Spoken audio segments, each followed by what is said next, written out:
मरीज का जिगर सिकुड़ गया, उसे गोश्त, अंडा, मुर्गी, मछली रोक दी। इसका नुकसान ये हुआ कि उसके पेट में जो पानी पड़ने की कैपेसिटी है वो बढ़ गई, क्योंकि उसका एल्ब्यूमिन लो हो गया। ये गलती जानलेवा है। अगर किसी का जिगर सिकुड़ गया है तो उसे गोश्त, अंडा, मुर्गी, मछली नहीं रोकनी, क्योंकि ये वो चीजें हैं जो उसके जिगर को ताकत देंगी। मेरा नाम डॉक्टर उस्मान नईम है। मैं गैस्ट्रोएंटरोलॉजिस्ट हूँ and I am working as assistant professor of gastroenterology. और हम आपको जो भी मालूमात देते हैं वो हकायक पर मबनी होती है और रिसर्च से साबित शुदा होती है। आज हम 12 ऐसी गलतियों के बारे में बात करेंगे जो सिरोसिस के मरीज के लिए जानलेवा साबित हो सकती हैं। जो मरीज हमारे पास आते हैं और वो गलतियां कर रहे होते हैं, उसकी वजह से मरीज की जान भी जा सकती है। तो अगर आप चाहते हैं आपके और आपके प्यारों की जान लिवर सिरोसिस के दौरान बेजा गलतियों की वजह से ना जाए, तो ये 12 गलतियां नोट कर लें। नंबर 1, प्रोटीन का रोक देना। नॉर्मल जो कोई ह्यूमन है, जो इंसान है, उसकी जो प्रोटीन की डिमांड है वो कम है सिरोसिस के मरीज से।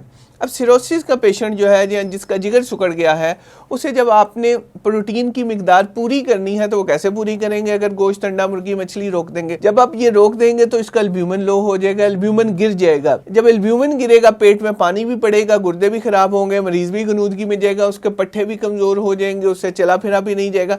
यानी कि ओवरऑल मरीज की हालत आपने खराब कर दी। एक जो बीमार था वो तो था ही, लेकिन आपकी खुराक की रिस्ट्रिक्शंस की वजह से मरीज की जान जाने के चांसेस बढ़ गए। तो आपने हर वो मरीज जिसका लिवर सिकुड़ चुका है, जिसको लिवर सिरोसिस हो चुका है, उसे आपने लाजमी 1.2 ग्राम पर केजी प्रोटीन देनी है। यानी कि अगर किसी की उम्र 60 साल है तो उसे 80 ग्राम प्रोटीन देनी है। 80 ग्राम प्रोटीन से मुराद ये है कि 2 अंडे सुबह, 2 अंडे शाम को, बगैर जर्दी के। 100 ग्राम अगर आप चिकन देंगे तो उससे 25 ग्राम प्रोटीन हमें मिलेगी। लोबिया दे सकते हैं, वो सब्जियां दे सकते हैं जिनमें प्रोटीन बेहतर है। इसके अलावा सब्जियां, फ्रूट्स दे सकते हैं जिससे पेशेंट को प्रोटीन भी मिलती है और उसकी जो जरासीम और बीमारी से लड़ने की सलाहियत है वो बढ़ती रहती है। दूसरी जो सबसे बड़ी गलती करते हैं कि ऐसे ही दवाई के किसी को दर्द हुई, उसके पेट में दर्द हो रही थी या सर में दर्द हो रही थी, तो दर्द की दवाइयां दी। दर्द की दवाइयों के 2 नुकसान हुए। एक तो उसने जिगर खराब कर दिया, दूसरा मैदे में अल्सर बना दिया। चूंकि ऑलरेडी खून की उल्टी के आने के चांसेस होते हैं कि मरीज को खून की उल्टी आती है और 30% मरीजों की मौत वाकया हो जाती है।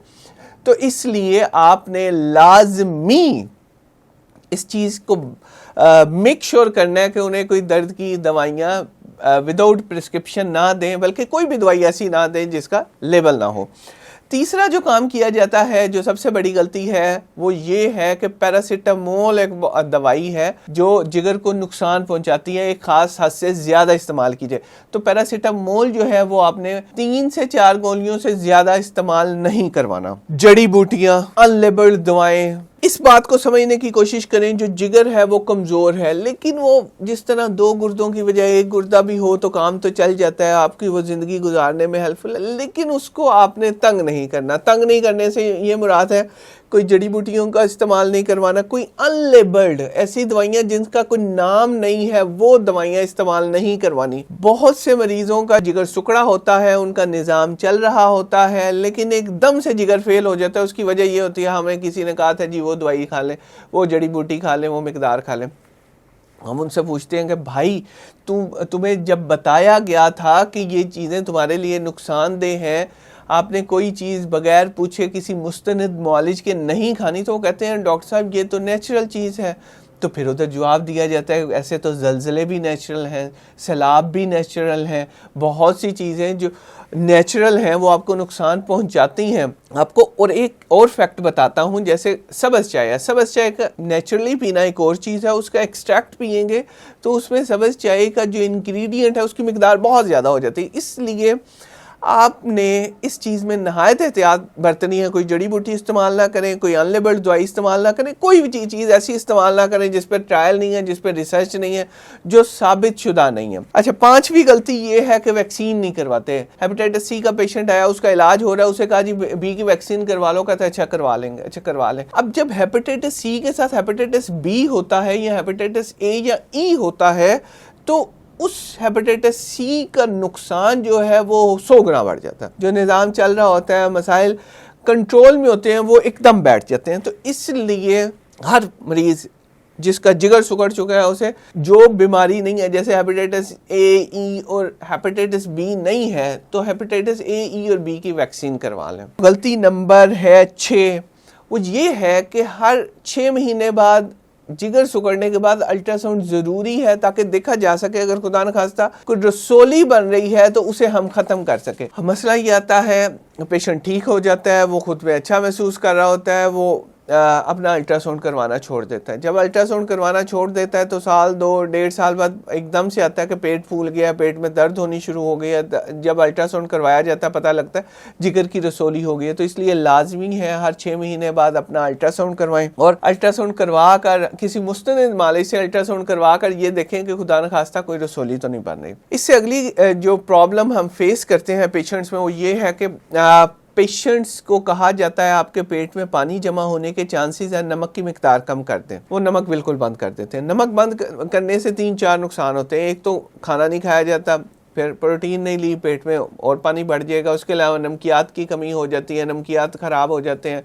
उसके अलावा अगली जो चीज़ है वो ये है, जो हमें नुकसान देखना पड़ता है इन पेशेंट्स में, वो ये है कि गुर्दों के ऊपर असर आना शुरू हो जाता है। हर मरीज़ जिसका जिगर सुकड़ चुका है, वो चाहे कि छोटी चमची ले, उसे भरे, उसके ऊपर जो हादसा बना हुआ है वो पहाड़ी को सीधा करे, वो 5 ग्राम नमक बच जाएगा। 5 ग्राम नमक हर वो मरीज़ आराम से ले सकता है जिसका जिगर सुकड़ा हुआ है। तो इसलिए इतना नमक लिया जा सकता है। शराब बहुत अहम है इस मामले में।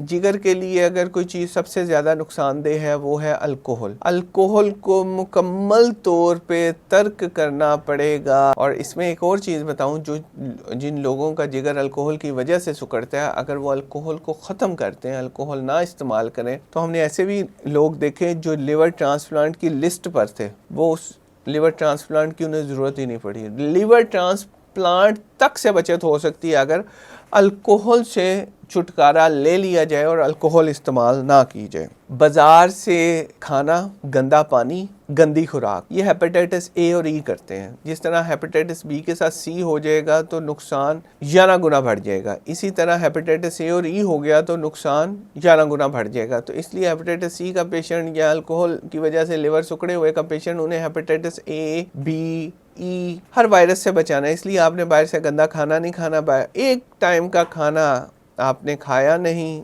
जरासीम ट्रांसफ़र हुआ नहीं, तो एक निज़ाम जो बड़े आसानी से आपकी ज़िंदगी गुजार रहे थे और सारे मामलात बड़ी खुश उसलूबी से चल रहे थे, वो सारे ख़त्म हो जाएंगे। हजाम के औज़ार नहीं इस्तेमाल करने, गंदा पानी नहीं लेना, दवाएं नहीं रोकनी। दवाएं रोकना सबसे बड़ी वजह है जिगर सुकड़ने के बाद मरीज़ का जिगर ख़त्म होने के लिए। गनूदगी वाली दवाएं, पेट में पानी वाली दवाएं, जरासीम कुछ दवाएं, ये सारी डॉक्टर की हदायत के मुताबिक इस्तेमाल करनी है और इनको आपने खुद से नहीं रोकना। अच्छा, ये चंद एक मालूमात थी, ये वो 12 तरीके थे, वो 12 गलतियां थी जिनसे अगर आप बच जाएं तो अपने और अपने प्यारों की जान बचा सकते हैं।